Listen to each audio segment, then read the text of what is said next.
রান্নাটা যেরকম স্পেশাল, খাবারগুলো সেরকম স্পেশাল। তো চলো বলি। তো ফার্স্টে আছে ডিম ভাজা। হয়তো তোমরা ভাববা কুসুমটা কই, আমি কুসুমটা খাই না। তো ফার্স্টে বলি রান্নাটা কে করেছে। রান্নাটা করেছে আমার বড়মশাই, কারণ আমার শরীরটা খারাপ তার জন্য। আর যেহেতু আমি ডিমের কুসুম খাই না, তার জন্য সিদ্ধ করে কুসুমটা বার করে এমনি তেল লবণ দিয়ে ভেজে দিয়েছে। তারপর হচ্ছে এটা হচ্ছে আলু চোখা, মানে যেরকম আমরা সবজিটা কষাই পেঁয়াজ রসুন আদা সব মশলা দিয়ে, তো সেরকমভাবে এটা করা হয়েছে আলু চোখা। এখানে আছে করলা ভাজা, আর এখানে আছে ডিমের ঝোল।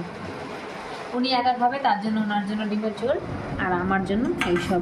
আমি যেহেতু ডিম খেতে অত পছন্দ করি না, ডিমের কুসুমটা তো আমার গন্ধ একদমই সহ্য হয় না, তো তার জন্য। তো চলো আলু চোখা দিয়ে খেয়ে দেখি কেমন হয়েছে। সত্যি অসুস্থ থাকলে একটু বেশি কিছু না হোক, আলু শুদ্ধ ভাত হলেও কিন্তু ভালো লাগে। তো চলো খেয়ে নিই।